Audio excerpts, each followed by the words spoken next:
Dans tous les sports, on acclame souvent les joueuses, les joueurs, mais on devrait aussi acclamer les arbitres qui, eux, sont tout autant dans le jeu que nous. Cindy Collignon, bonjour. Bonjour. Merci d'être avec nous ce matin sur Happiness. Évidemment, on parle aux passionnés. Et ma première question, évidemment, vous êtes arbitre international de judo. Mais pourquoi avez-vous choisi le judo déjà comme sport?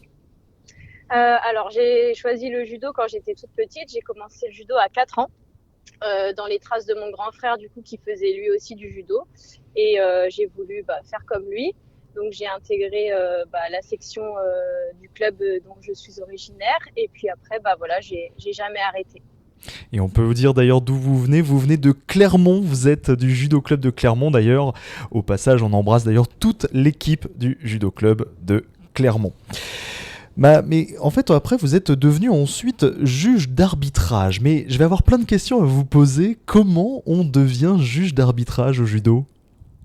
Alors, on devient arbitre au judo en plusieurs étapes. Donc, d'abord, moi, j'ai suivi le cursus d'abord de compétitrice, puis après, j'ai suivi les deux parcours. En fait, j'étais toujours compétitrice quand j'ai commencé à être arbitre.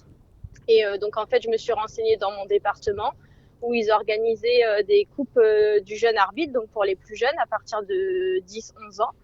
Et au niveau départemental, donc chacun s'inscrit. Et après, on s'affronte, entre guillemets, lors d'une compétition départementale où on est jugé par des arbitres nationaux. Et puis après, voilà, il y a un podium, comme quand on est athlète et qu'on fait les compétitions, il y a un podium de jeunes arbitres. Et après, donc, j'ai gravi les échelons comme ça. Donc, je suis devenue arbitre départementale dans un premier temps, où je pouvais arbitrer du coup sur mon département de l'Oise. Ensuite, j'ai eu l'opportunité de devenir arbitre régional, puis interrégional, et ensuite arbitre national. Et après, une fois qu'on est arbitre national, il y a plusieurs niveaux, comme un petit peu la Ligue 1 au foot. Donc, il y a la Ligue 1 au niveau du judo et après la Ligue 2. Donc, les 40 meilleurs arbitres de France sont sur la ranking numéro 1, on va dire. Donc, j'en faisais partie. Et après, il y a un ou deux arbitres par an à peu près qui sont nommés selon les notes qu'on peut avoir pour prétendre au titre d'arbitre continental. Et donc là, ça se passe à l'étranger. Donc moi, j'ai eu l'opportunité de passer ce titre à Malaga en Espagne, donc il y a 2 ans. Et donc là, en fait, on a plusieurs épreuves. On a d'abord une épreuve d'anglais, donc c'est-à-dire qu'en fait on doit pouvoir s'exprimer facilement dans la langue de l'anglais parce que c'est la langue internationale. Et donc on a un test, on va dire, d'échange sur la vie du quotidien. Après on a un test de 40 questions écrits en anglais sur tout le règlement d'arbitrage. Puis un week-end complet d'arbitrage sur le terrain, si je puis dire, où on arbitre une compétition internationale. Et à l'issue de ce long week-end, on a ou non le titre d'arbitre international. Alors oui, effectivement, on pense à votre consoeur qui a été évidemment arbitre continental comme vous, Gaël Schumacher. Vous avez obtenu votre licence B d'arbitrage à Malaga, hein, vous venez de le dire à l'instant. Mais ma question est la suivante. J'entends licence B, c'est-à-dire que c'est une deuxième alternative d'une licence avant une licence A? Oui, c'est ça. En fait, la licence B, c'est ce qui correspond au titre d'arbitre continental. Et la licence A, c'est être arbitre arbitre mondial en fait. Donc moi là, je peux arbitrer sur le continent européen et avec la licence A et le titre d'arbitre mondial, on peut arbitrer sur tout le continent, sur tout le monde. Donc on devient arbitre en tout cas grâce à la persévérance, grâce à l'effort et aux résultats. Je vois même d'ailleurs les résultats que vous avez eus à l'épreuve écrite, 97% à l'épreuve écrite, dont 93% de bonnes réponses. C'est irréprochable. C'est beaucoup de travail et beaucoup de stress parce que du coup, les Français, on n'est pas forcément, enfin en tout cas, je fais pas un amalgame, mais la majeure partie des arbitres français sont très bons sur le tapis, mais après, en anglais, c'est un petit peu plus compliqué. Donc, avec le système scolaire français, peut-être est peut-être un petit peu responsable, mais en tout cas, c'est difficile, ouais, de pouvoir s'exprimer, se comprendre et puis comprendre un règlement d'arbitrage à 100% en anglais, en fait. Effectivement, c'est vrai que la langue anglaise c'est un peu compliqué, mais en tout cas vous avez obtenu votre licence B effectivement avec votre consoeur. Il y a d'ailleurs pendant cet examen, quelles questions on vous pose? Est-ce que c'est pas confidentiel les questions qu'on vous pose sur l'épreuve écrite? Non, pas spécialement. En fait, ça reprend vraiment le SOR. Donc, le SOR, c'est la Bible, on va dire, des arbitres. C'est ce qui regroupe tout le règlement international. Donc, en fait, tout est regroupé dans ce document. Et donc, ce document-là qu'il faut apprendre, en tout cas relire et re-relire. Donc, on l'a appris presque par cœur avec Gaëlle pour être en capacité de pouvoir répondre au questionnaire. Et donc, l'épreuve se présente sous forme de QCM où on doit répondre, en fait, voilà, de façon comme un QCM, en fait, oui, non. Donc, les questions, ça peut être, par exemple, je suis en train de réfléchir, quel est le temps de combat pour telle catégorie, que doit dire l'arbitre à tel moment, quels sont les critères d'attribution pour donner hippon, donc c'est quand on tombe sur le dos, enfin voilà. Mais ce genre de petites questions qui n'est en français pas difficile, mais un petit peu plus difficile quand c'est écrit en anglais.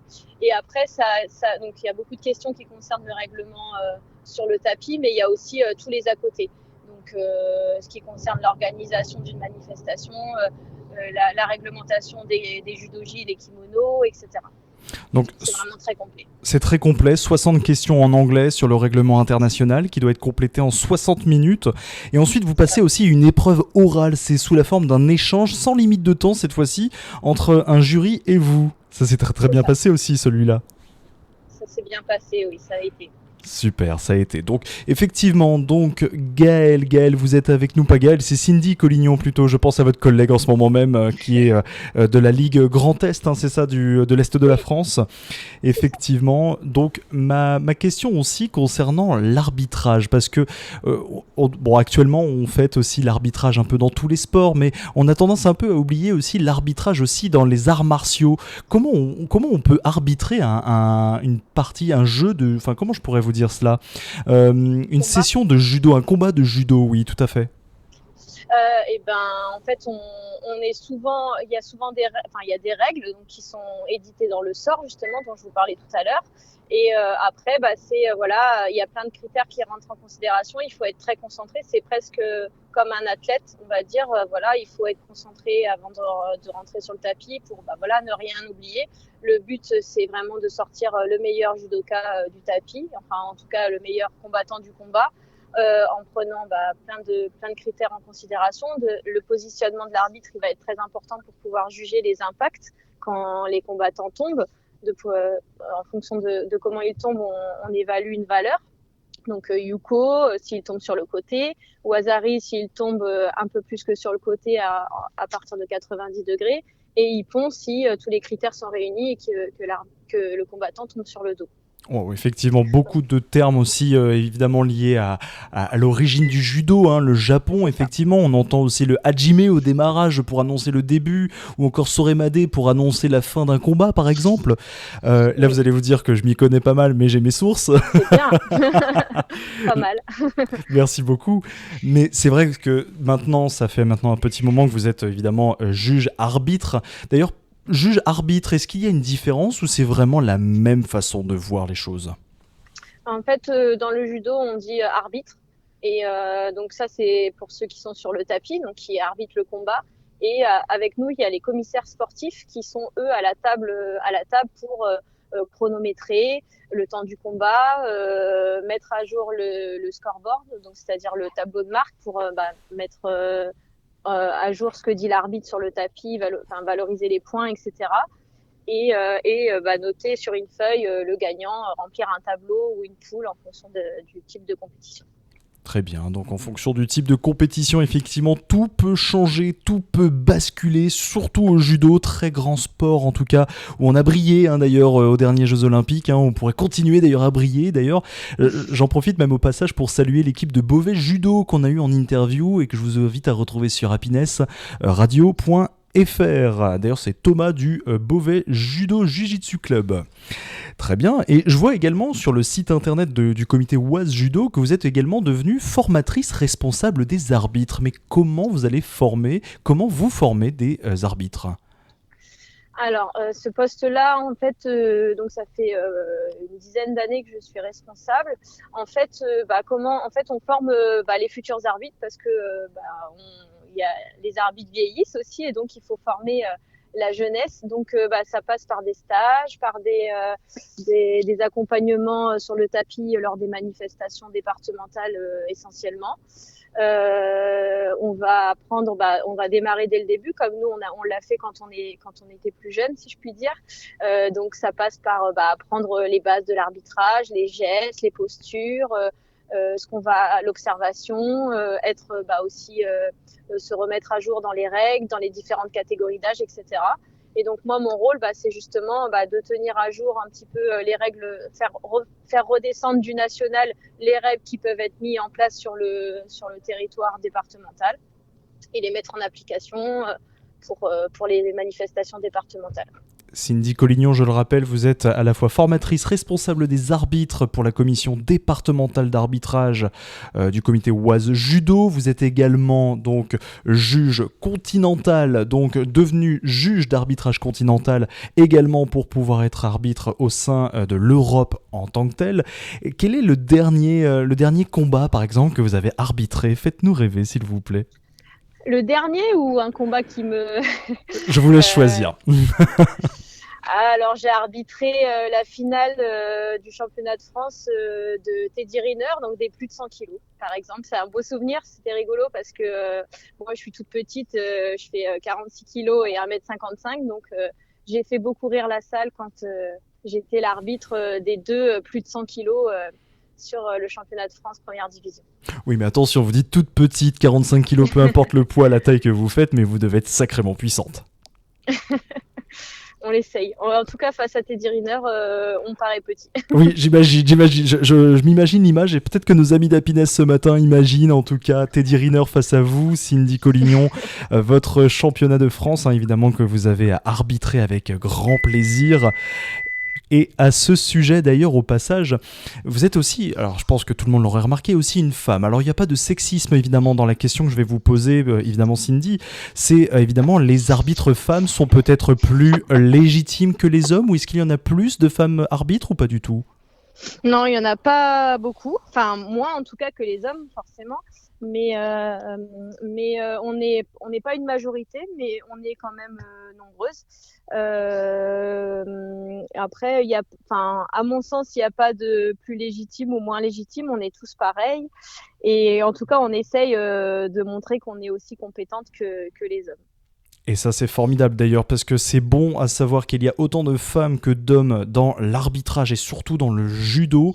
On prône une vraie parité, une forme de parité, d'équité aussi dans les sports de combat. Et ça je pense que c'est un exemple à suivre. Oui, c'est sûr. En tout cas, c'est important et c'est la politique, on va dire, sportive actuelle de valoriser aussi les féminines et puis laisser la place à tout le monde, montrer que le judo, c'est pas qu'un sport masculin, mais aussi féminin. Et dernière question, alors ça va être très rapide et je veux pas être trop personnel. Comment vos enfants vous voient ? Comment mon enfant me voit.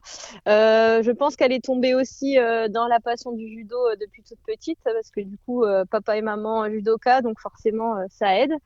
Et puis, je pense qu'elle me soutient beaucoup. Elle me regarde quand elle a la possibilité de le faire. Et puis, moi, j'espère un jour pouvoir la suivre à mon tour. Et ça m'a fait un peu sourire quand j'ai passé mon examen d'arbitre continental. Du coup, elle m'a dit maman, mon rêve, c'est de devenir championne olympique et que ce soit toi l'arbitre. Oh, c'est génial. Donc, je lui ai souhaité que son rêve se réalise, même si je pense que de façon, comment dire, on n'a pas cette possibilité-là, mais en tout cas, je lui ai souhaité qu'on soit présente sur le même championnat, en tout cas. C'est génial. Franchement, Cindy, c'est super ce que vous venez de dire à l'instant. On embrasse votre fille. J'embrasse aussi votre mari. J'ai pas trop envie de me frotter à lui, c'est un judoka.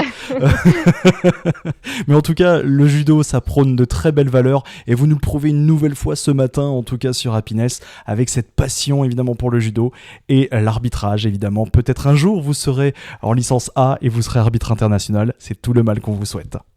Merci beaucoup. Retrouvez cette interview sur happinessradio.fr à l'heure que vous voulez, où vous voulez et surtout quand vous voulez.